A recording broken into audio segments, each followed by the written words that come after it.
All right. Well, my name is Karen Bauer. I'm the Regional Educational Advising Coordinator for the Middle East, North Africa. And I am joined with Monica Ibrahim, our Education USA Advisor for Syria. We are coming to you from the heart of New York City, and we are really happy that you have joined us today to hear an Education USA update on Syria and the state of Syrian students, both studying in the United States currently, as well as a number of Syrian students who are applying to various colleges and universities in the United States, both from Syria as well as refugees and students who have fled to neighboring countries. Thank you so much for joining us. This session is being recorded, and we will have your email addresses that you typed in when you logged on to the webinar. We will follow up with a copy of the presentation as well as other resources and just different documents that we'll be talking about during the presentation. So just know that you will get a nice little package from us after the presentation is over. I would also like to encourage you throughout the presentation, if you do have questions, feel free to type the questions in the chat box. I will be jotting these questions down, and then we will be answering the questions at the very end of the webinar. And then the last thing I would just like to say before I turn it over to Monica, we are really fortunate that we have Monica Ibrahim as our advisor for Education USA in Syria. She'll talk a little bit about her background, but it's very unique in the sense that Monica was in Syria on the ground when we had a political presence there, and she has been the advisor for over 5 years. So she's very grounded. She has a lot of experience working with our Syrian students, and so we are really pleased and fortunate that we have her expertise with us. I would just like to note that in the Middle East and North Africa, we have another virtual advisor who's based at IIE in Washington, D.C., who covers Iran. So those are our two virtual advisors for MENA. I'd also like to take note that this is a webinar for the MENA region. We started doing education briefings in this format back in April, and so far we've covered Saudi Arabia, Algeria, Egypt, and the United Arab Emirates. All of these sessions have been recorded as well, and we are looking at different mechanisms to host the presentations so that you can definitely go back and view these recordings if you'd like to hear about what's happening in the other countries.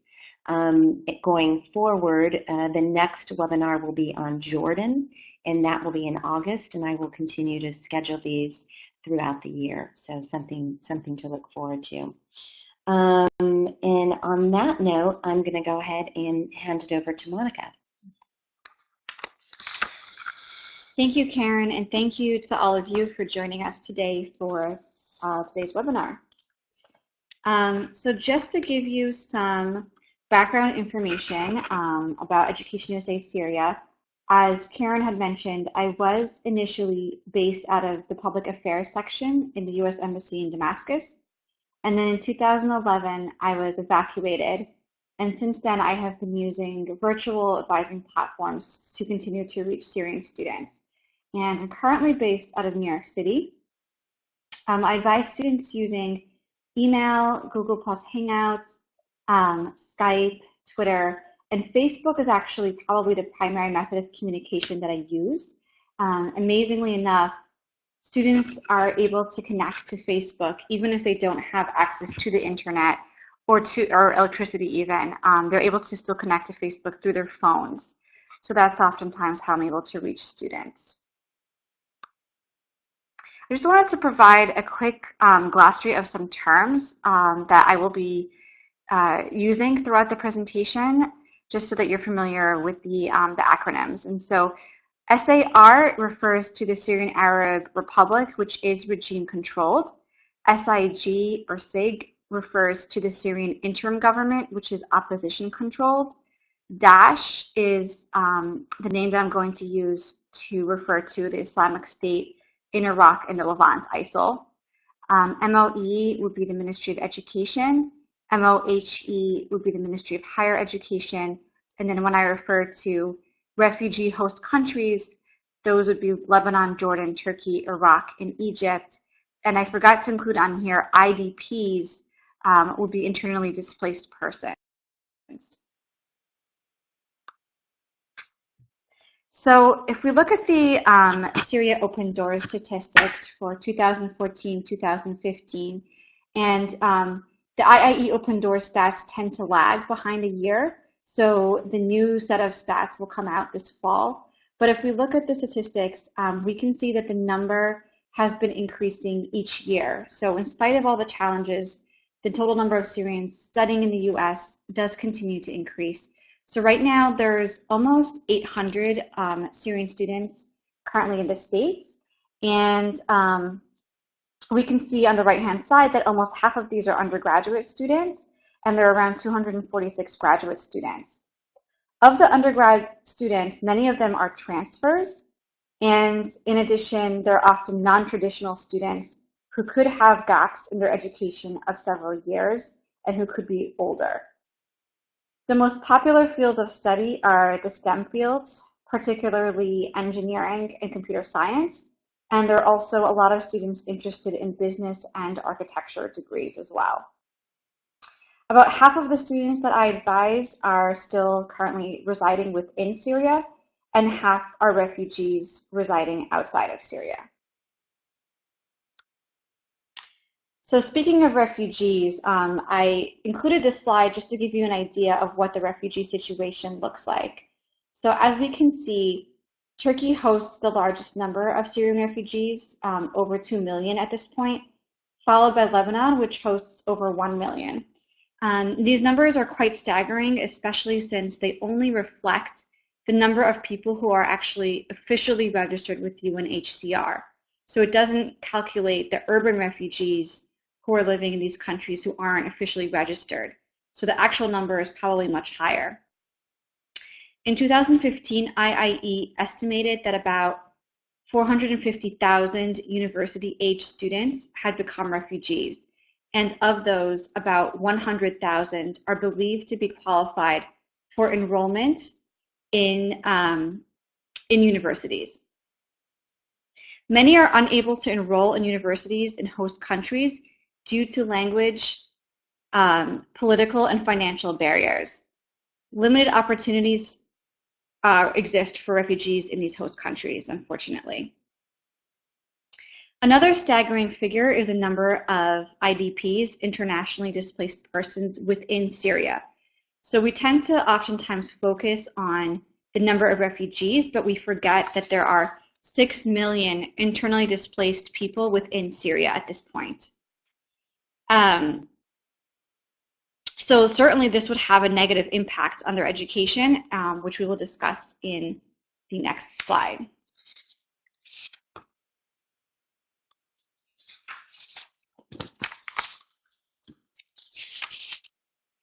So an update on secondary school education. Prior to 2011, both enrollment and literacy rates in the Syrian Arab regime, Syrian Arab Republic, were some of the highest in the region. But the conflict has done significant damage to the educational infrastructure. UNICEF estimates that more than 5,000 schools have been damaged or destroyed. And since 2011, approximately 2 million Syrian children inside the country have been out of school, some for 4 years or more. So as a result, many students have gaps, sometimes of years, in their primary and secondary education. On the right here is a photo of a school in a cave in northern Idlib, which is currently opposition controlled, and it is targeted by the regime.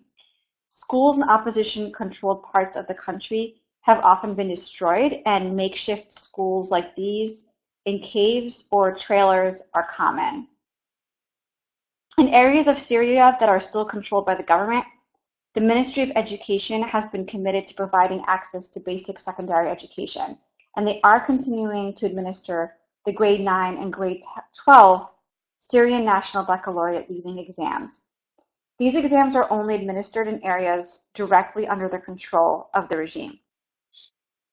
Even in government-controlled areas that are considered relatively safe, many institutions have become overcrowded and lack basic resources.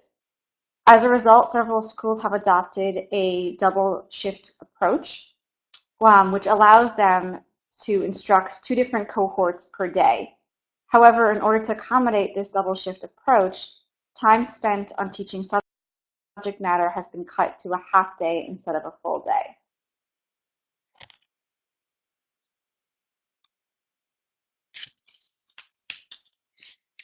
So with regards to documentation, the Syrian National Baccalaureate exam is the only document that is needed to enroll in Syrian universities. So many high schools actually do not issue transcripts at all. The Syrian National Baccalaureate exam documentation is issued by the Ministry of Education, not by the high school. In addition, due to the crisis, many students have opted for the self-study option, which is like a homeschool option, and it means that they study for the baccalaureate at home and just show up for the exam that day. And so, of course, those students would definitely not have transcripts from schools. Some private schools may be able to issue transcripts depending on the location and if they're still operating. As of 2014, the Ministry of Education created an online database verification system to verify students' baccalaureate scores. And you can see what that looks like in the photo on the right. So this could be a good option in the event that there are no documents available. You could search according to the academic stream, scientific or literary. So the photo of the pen would be the literary stream, and then the other one would be the scientific stream. And then you would need to provide the name of the province where the student took the exam, as well as the registration number when they took it.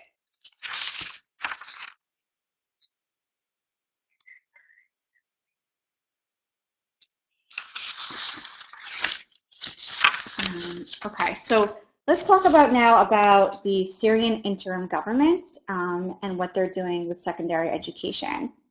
So the Syrian interim government is led by the opposition, and it can also be referred to as the National Coalition of Syrian Revolution and Opposition Forces. They have their own Ministry of Education, known as the Higher Commission for Education.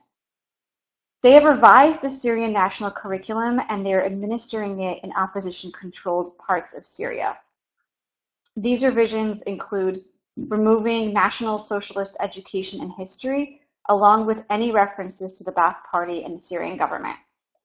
Starting in 2013, they have been administering their own version of the Syrian National Baccalaureate leaving examination based on this revised curriculum. They plan to administer the exam this year as well. These revised baccalaureate exams have been administered in opposition-controlled parts of Syria, as well as to refugees in Turkey, Lebanon, and Jordan. Approximately 10,000 students have taken this exam each year, starting from 2013. So around 30,000 or so Syrian students currently have this leaving credential. You can probably expect to come across this credential if you are receiving any applications from Syrian refugees who are being resettled to the United States. These credentials are obviously not recognized by the Syrian Arab regime and would not grant admission to Syrian universities. The Turkish government has recognized these credentials, and additionally, we have heard that the French Foreign Ministry has accepted these documents for admission of 10 Syrian students to one particular university in France. To date, I'm not aware of any other countries that have accepted it. So the international higher education community at large will need to really decide what to do with these credentials, and your institution may need to do so on an individual basis. At the same time, in Turkey, an NGO called the Syrian Commission for Education has been administering the Libyan curriculum to Syrian refugees in Turkey in 2013, 2014, and 2015. So students who opt to study the Libyan curriculum take the Libyan National Leaving Exam, which is the same exam that's administered in Libya. So Syrian refugees in Turkey can either opt to take the revised Syrian National Baccalaureate administered by the Syrian interim government, or they can choose to take the Libyan exam. most Syrian refugees are unable to take the Turkish leaving examinations due to language barriers. And sadly, a lot of Syrian students are actually opting to even go back into Syria to take the official Syrian baccalaureate exam that's offered by the Syrian Arab government, because they're just not sure what these other credentials are going to mean for their future. So there's a lot of credentials that are kind of floating around at this point. So to provide an update on the higher education situation, there are hundreds of thousands of displaced Syrian university-age students that are unable to continue their studies. It's very difficult to obtain accurate, objective, and current information on what's happening on the ground. Unfortunately, most of our contacts have fled the country at this point, and different sources can often provide conflicting information. Higher education in the liberated parts of Syria has been disrupted. The Ministry of Higher Education has not officially reported any university closures. However, we have heard from students and scholars that institutions in Daesh-held areas have been closed. We also recently heard that the Syrian interim government has created their own Aleppo University, and that they are admitting students with the Syrian interim government version of the Syrian baccalaureate exam. They announced that their University of Aleppo was launched in December 2015, and that they currently have 1,600 students enrolled this year, with 9 different college branches in the liberated areas. Unfortunately, we are unable to confirm or deny this information, and a lot of questions still remain. Institutions are clearly not operating normally, and some institutions have moved their offices from dangerous parts of the country to apartment buildings in safer parts of Damascus. Oftentimes, too, within a university, there are certain faculties or departments that may have closed, but other departments or faculties that still remain open. Damascus remains fairly stable in comparison to other parts of the country, so students may be able to obtain documents from universities in Damascus, but documentation from universities outside of the capital can be difficult and often unsafe for them to obtain. The University of Damascus, Aleppo University, and Tashrin University have all been attacked. The photo on the right is from the attack that took place on Aleppo University in 2013. Students, professors, and scholars are often directly targeted, and as a result, many of them have fled. Some students have been studying on their own at home, and they go to the university just to take the exams.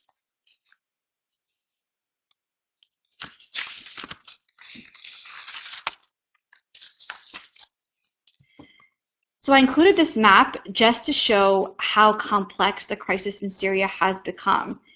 You can see from the different colors on the map how many different players and groups are currently fighting on the ground. And I know it's almost impossible to read the list down there, but I will just highlight the main ones. The red areas are still controlled by the Syrian Arab Republic, and the green areas are rebel controlled. Gray and black areas are controlled by Daesh. So depending on where the student is currently residing within Syria, they may face different obstacles. So for example, the TOEFL, GRE, and SAT are still offered in Damascus. However, for a student who resides outside of Damascus, getting there can be very dangerous, and traveling to another country can also be very dangerous for them. So this underscores the need to understand each student's individual context. As a student who's residing in Aleppo is going to be in a very different situation than a student who's residing, for example, in Damascus. I've labeled some of the important universities on here. The gray and black areas, as I mentioned, are Daesh controlled, so universities and schools in these areas would likely be closed. You can see from all of the different colors that are covering Aleppo how versatile the situation on the ground there can be, and it's really changing on a daily basis. As I mentioned in the previous slide, it appears that there could be 2 different Aleppo universities, the Syrian Regime Public University and the SIG University. It's unclear whether the Syrian Arab regime controlled Aleppo University is running normally or not. Red areas on the map that are regime controlled tend to be a bit more stable for the most part.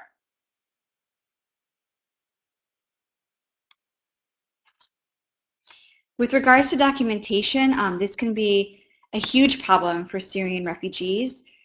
In general, before the crisis, Syrian universities would only issue one copy of original transcripts to students, so they would not be able to directly issue documentation to your institution in generally.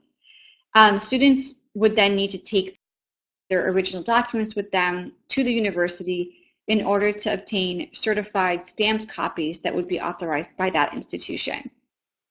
However, given the current crisis, this can be very difficult to do. And as we saw on the previous slide, traveling to the university to obtain documents can often be very dangerous.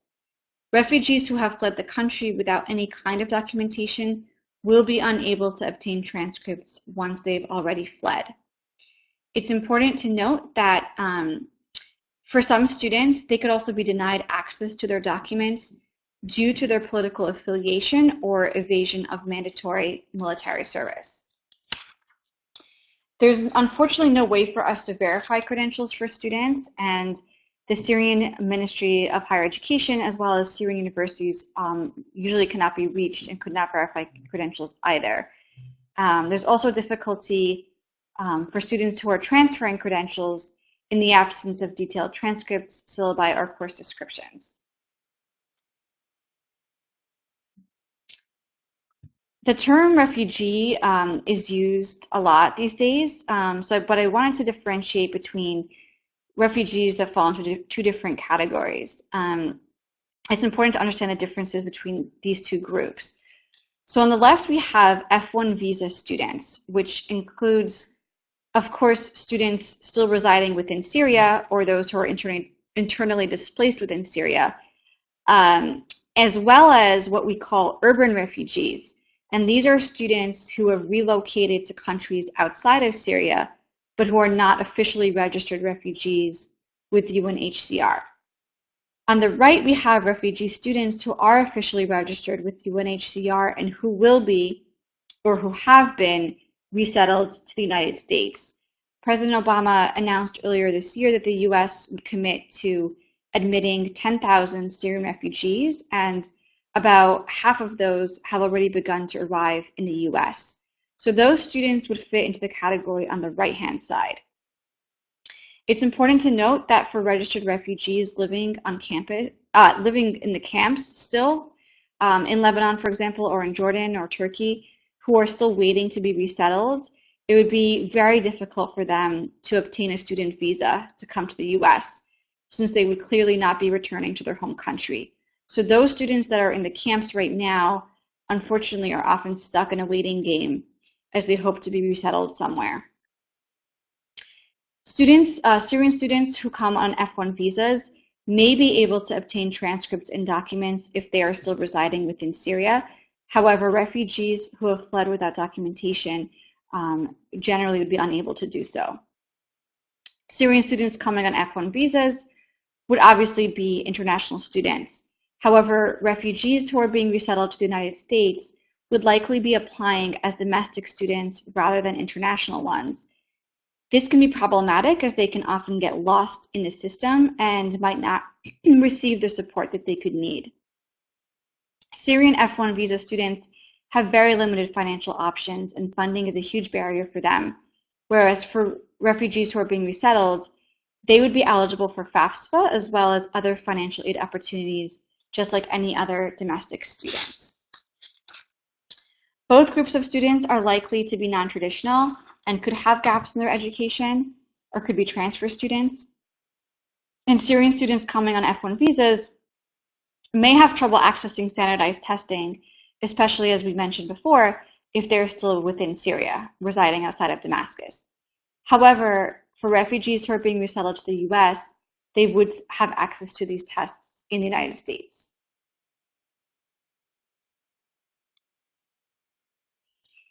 There are countless challenges that Syrian students and refugees face. I just wanted to highlight the main ones. The biggest challenge they face is funding. Even when universities offer full tuition scholarships, they often cannot afford the housing and living costs. So almost 100% of the students who contact us can afford less than $10,000 per year.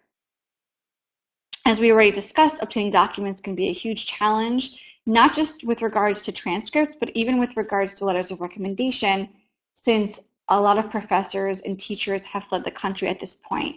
So it can be hard for them to obtain letters of recommendation as well. And students also face many issues with the Common Application. They often do not have access to a school counselor. Mailing hard copies is almost impossible since the mail in Syria is unreliable. And again, teachers, it can be difficult for them to write letters of recommendation. With regards to standardized testing, as I mentioned earlier, the paper-based version of the TOEFL, the SAT and GRE are still offered in Syria and Damascus. However, for students who reside outside of Damascus, it can be dangerous for them to get to the testing center. And in addition, this poses a financial barrier for many of them as well. Since the U.S. Embassy has suspended operations, students must travel outside of the country in order to apply for the visa. Most choose to apply in the U.S. Embassy in Beirut, since this is the easiest option for many of them. If they have already fled the country, then they can apply for the visa in the country where they are currently residing. Given the current situation in Syria, it can often be difficult for Syrian students to demonstrate their ties to their home country, so obtaining a visa can be a challenge.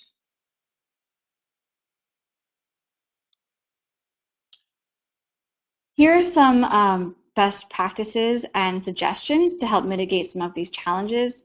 Of course, if your institution is able to offer a full scholarship to support a Syrian student, that is wonderful. I will discuss the IIE Syria Consortium on the next slide, which provides a platform for institutions who are interested in offering scholarships to Syrian students to do so. Any flexibility that your institution could have with regards to admissions requirements is also super helpful. As I mentioned, it is important to keep context in mind and to understand that it might not be possible for students to retrieve original documents or letters of recommendation. It's hard to make declarative statements that apply to all Syrian students, just given the fact that each student is in a unique situation.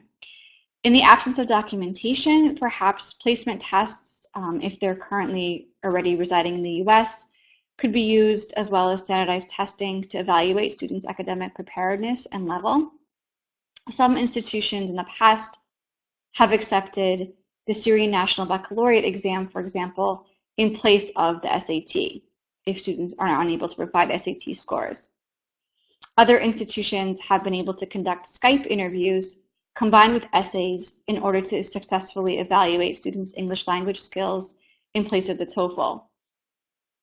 Often transfer students may not have syllabi or course descriptions, so allowing them to audit courses or to take placement tests, for example, once they get to campus, it could help to place them in the correct courses.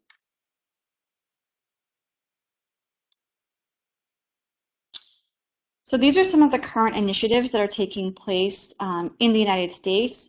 Our people in Europe are doing a lot of work for Syrian refugees, and these are just some of the things that we're doing in the US front.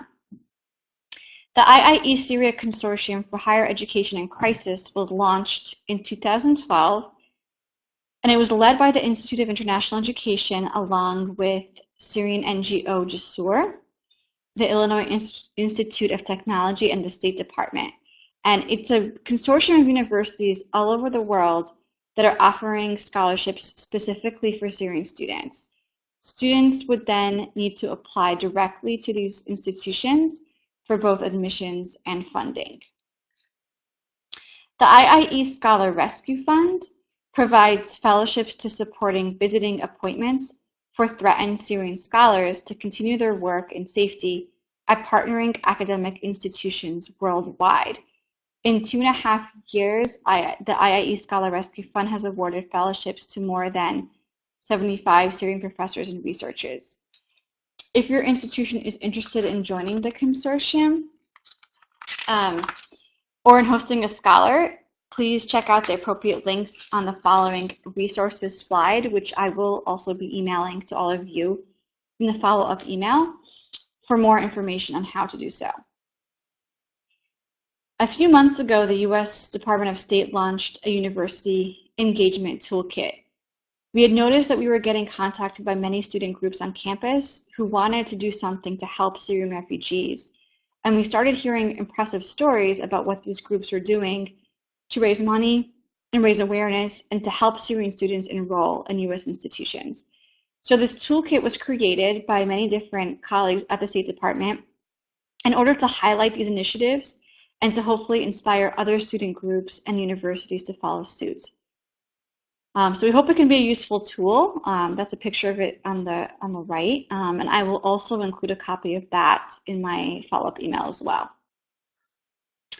Distance learning is something that has been the center of many discussions with regards to educating Syrian refugees. So some people have suggested a 2+2 model where students would enroll in an online program for 2 years and then transfer into a 4-year institution to complete an additional 2 years to then complete a bachelor's degree.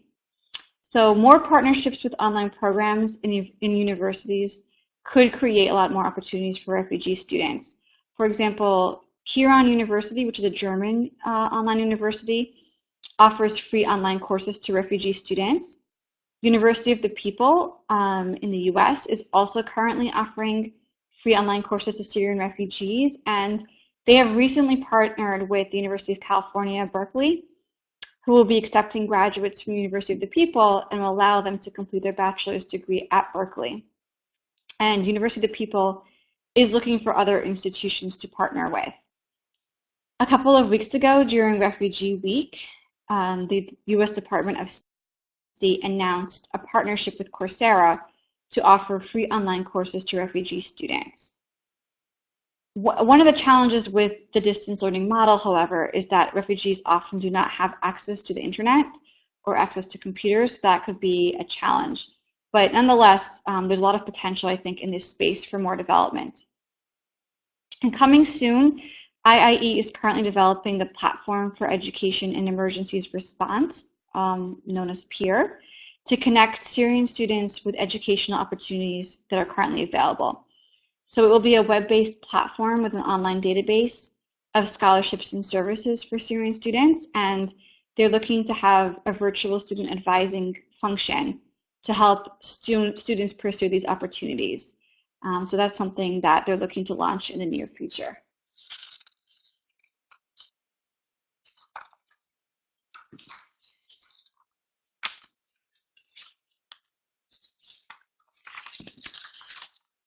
Okay, I just wanted to highlight some success stories here.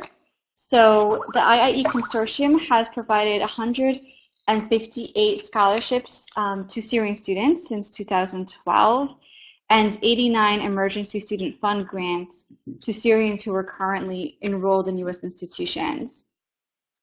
Through the consortium, Illinois Institute of Technology, Monmouth College, and the University of Evansville have each hosted a significant number of Syrian students. Many of these students just graduated this past spring and have secured jobs at Google, Goldman Sachs, and Apple, just to mention a few. Although they are unable to return to Syria at this point, they are giving back in their own way. So one alumni started a petition to the White House requesting that the U.S. admit more Syrian refugees, and who was featured on CNN. Another was selected as a champion of change for world refugees and was invited to speak at the White House. Alumni from IIT recently launched an initiative called the Syrian Youth Empowerment Project. And this is a mentorship program that they created to work with Syrian high school students, mentoring them on the admissions process and providing free test prep services. They're currently working with a group of 16 Syrian high school students. In addition, some of you might be familiar with the Competitive College Club from other advising centers in the world. These are for top performing high school students, and they allow for more targeted cohort advising to prepare these students for admission to competitive institutions and scholarships. In 2015, I launched the first virtual Competitive College Club in the MENA region, and alumni from this from this group are now currently enrolled in Kenyon College, Lafayette, MIT, Lehigh, University of Rochester, and Colby College. Since Syrian students have to overcome so many obstacles to get here, they tend to be really stellar, and they tend to have a profound impact on the whole campus community. That's the feedback that we've gotten back from these institutions that have hosted a significant number of Syrian students.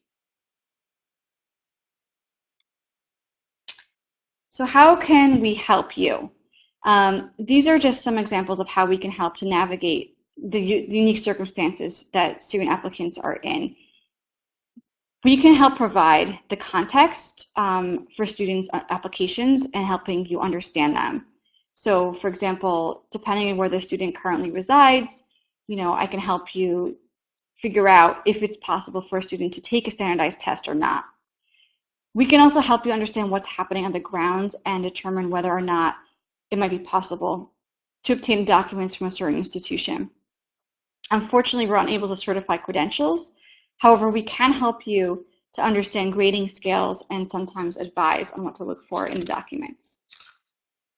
If you have a specific scholarship opportunity or are interested in recruiting students from a specific country, we can definitely help you to do so. So please feel free to contact me if you are interested in providing scholarship for Syrians. This has been really helpful in the past in reaching qualified Syrian students that can help you to connect with them. In Syria, regular mail isn't always accessible, so I'm able to coordinate with other Education USA advising centers in neighboring countries, wherever they'll be applying for the visa. And the Education USA Advising Center in that country can receive the admissions package on behalf of these students. And I also advise students who have been admitted, if you have a student who's already been admitted to your institution, but who has not been in touch with me, for example, I can advise them on the visa application process and offer pre-departure orientation to them.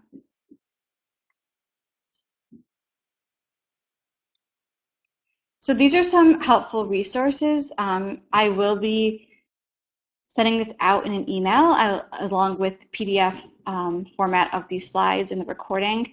But these are some helpful resources for you to refer to in the future. And I did want to mention that I will actually be going on maternity leave for soon until the end of October. So I did just want to mention that to you all. Yeah, and I would say we will have someone that will be covering the office intern until Monica comes back, probably towards the very end of this year. So know that someone will be answering questions, but as you can all see, Monica has a very in-depth knowledge and understanding, so we'll do our best to answer those questions in between that. Yes, and Christine is there. She's going to be one of our, going to be the intern that's going to be helping us out with Syria. Okay, I think at this point we're going to go ahead and answer some of the questions that you have. The first question that was asked was from Kevin, and he had a question specifically on scholarships. And he said, when you say scholarships, do you mean full scholarships for Syrians, or is it just additional funding for those students? That was earlier on in one of the slides. Sure. So ideally, of course, full scholarships would really enable more students to take advantage of these opportunities. So ideally, they would be full scholarships. There are really limited resources at this point in terms of additional funding to fill in those gaps if it's a partial scholarship. However, I am hopeful that that will change in the near future. There are several different initiatives that, should they actually happen, would provide additional funding to students. So stay tuned on new initiatives and new scholarship opportunities in the future. But even if your institution is able to offer a partial scholarship, I would still encourage you to join the Syria Consortium because you never know what student might be able to take advantage of that opportunity. Sometimes students have already figured out a way to come to the US and they may have additional funding available. So ideally, it would be a full scholarship, but if your institution is only able to offer a partial scholarship, I would still encourage you to join the IIE consortium as well. Great. Okay, the next question is from Suzanne Ryan. She wants to know, where do we locate a legitimate copy of the Common High School curriculum? So that's a good question, and I don't really have that, but colleagues that are in the credential evaluating world, colleagues at West or ECE may have access to information like that. So I would maybe refer to them. I think that's great. Yeah, I would prefer, I mean, there's many different credential evaluation companies that are out there, but we see that ECE and West tend to have detailed expertise when it comes to the Syrian students. So that might be someplace that you can go to get additional information. Okay, our next question is from Bev, and her question was, one of the biggest obstacles to Syrian students coming directly from Syria, I think this is maybe more of a comment, let's see, sorry, is coming directly from Syria is visa denial. It seems impossible for any of them to get visas anymore. After several denials for my current admitted students, I'm advising them not to go through the expense and danger of applying at this time. I'm hoping that this changes in the near future, as we currently have wonderful students who have come directly from Syria, as well as those that have relocated to other countries. So it's certainly an obstacle. Unfortunately, it is difficult for Syrian students applying from, especially if they're applying directly from Syria, to demonstrate their ties. It's not completely impossible. We have had success with several Syrian students applying directly from Syria this year, just this last week, actually, so I'm very excited about that. So it's not impossible. But you're right, it is important for students to be aware of the obstacles and to be aware that it is a risk that they're taking, as well as, of course, an expense that they're undertaking. And hopefully things will change in the future. And I would just, once again, encourage, if you are working with a student and, or they have been accepted, to put them in touch with Monica so that she can include them in our pre-departure orientations, that she can help advise them along the way as they go through that process. Yeah, the sooner that they can get in touch with me, the better. It's much harder for me to sort of, after they've been rejected, it's much harder. So if they can contact me before they apply for the visa, that can sometimes make it a little bit easier. Great. Okay, Patrick has a question about the postal system, including DHL, and is it currently functioning in Damascus? So that's a good question, and I've heard mixed feedback with regards to that from students. I think on paper, they are still operating within Damascus. However, I don't know how that's actually facilitated. So I think documentation, even if it's going through DHL, can often get held back. And so when possible, I encourage folks to send their admissions packages and official documentation to a location outside of Syria, just to be sure that it gets to the students, because you never know where it's going to go in Syria. And again, we can kind of facilitate that as well. Great. Jasmine had a question. Although obtaining verification of documents is challenging, we know through discussion with colleagues that a phone call to a Syrian university, for example, Damascus University, and having an Arab speaker speaking on your behalf has helped in obtaining verification of students' studies and transcripts. That's great, and I imagine it really depends on the university and even on the department of the university as well. So in some of these institutions, there could be one department operating, whereas the other departments are closed. And so that's great that you've been able to reach folks. I'm happy to hear that. Okay, the University of North Texas. What do we do when a student does not have any transcripts for their bachelor's, but has a soft copy of their degree, certificate, and high school transcript? How do we determine their eligibility? Sorry. For graduate studies, since we don't want to have a bachelor's transcript to go by. So that can be tricky. There are certainly cases like this where a student just does not have any kind of documentation. And so, again, I think looking within what's possible for your own institution in terms of flexibility. So if the student, for example, if they're already residing in the US, I don't know where they're residing, but if they're already in the US, perhaps they could enroll in graduate level courses initially. Perhaps they could take the GRE. And I also just wanted to mention that WES is piloting a project currently in Canada where they're working with Syrian refugees who have been resettled to Canada and who do not have documentation, and they're looking to create alternative methods of assessment for them. And they actually have a wonderful webinar. And I think, I did include that in the resources section for more information about these alternate methods of credential evaluation.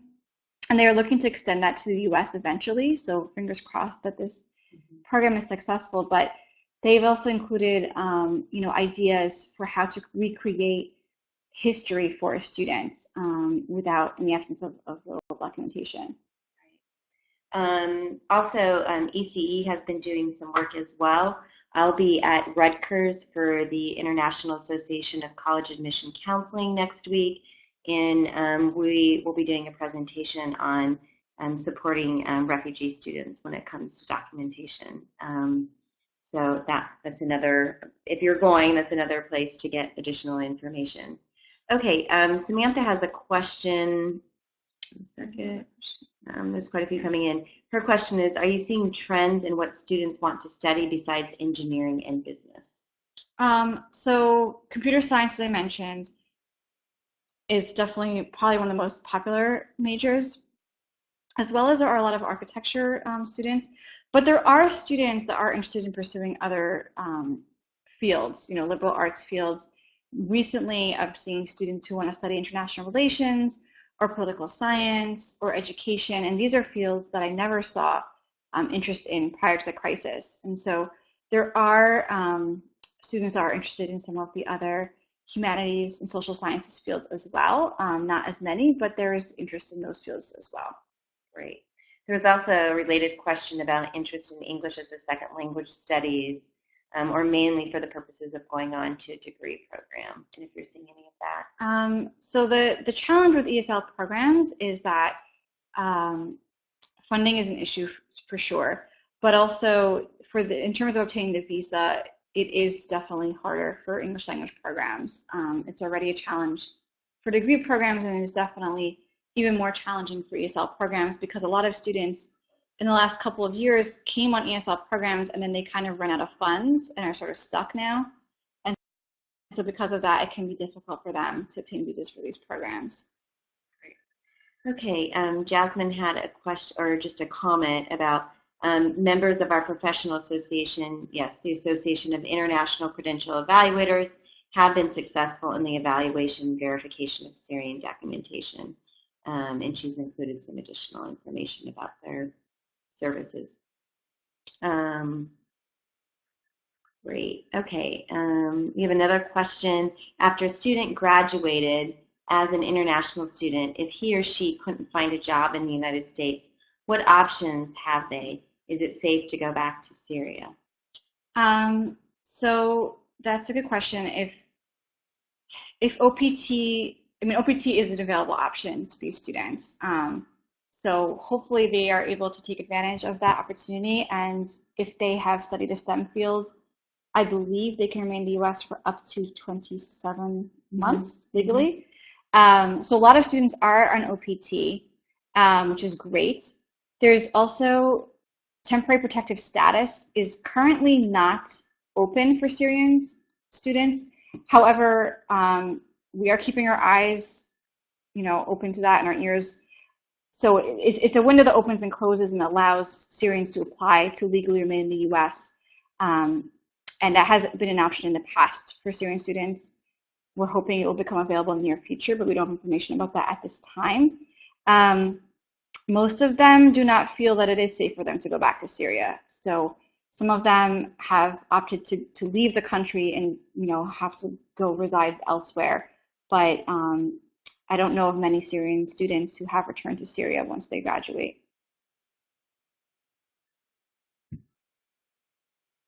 Okay. Sarah has a question. How can we reach Syrian students, whether they are in Syria or in other countries?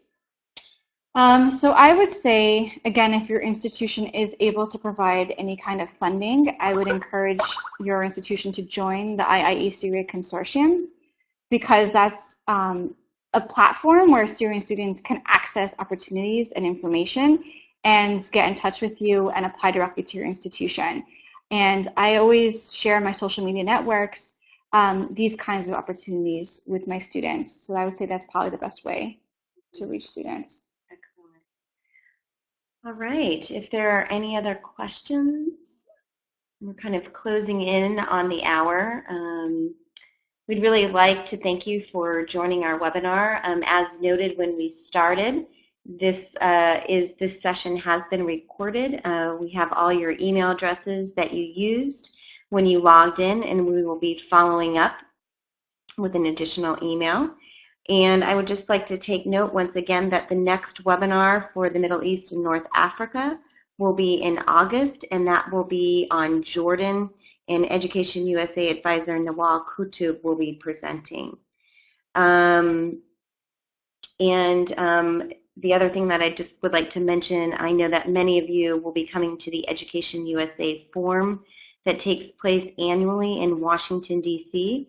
That's being held at the Washington Hilton, and this year it will be from August 2nd to the 4th. So for those of you who might still be considering on attending, we encourage you to go online and register. All the information can be found at educationusa.state.gov. We will be having advisors from the Middle East, from Morocco, Tunisia, Egypt, the West Bank, as well as representation on Iraq and Iran. And lastly, as I mentioned, I will be at the International Association of College Admission Counseling Conference at Rutgers next week, and I look forward to seeing any of you that might be attending. Once again, thank you so much for attending this webinar, and thank you to Monica for her expertise and her insight and all the work that she does with our Syrian students. We're very thankful for the work that she does, and we encourage you to keep in touch and contact her and contact Education USA to further support Syrian students in their efforts to study in the United States. Thank you very much. Thank you, everybody.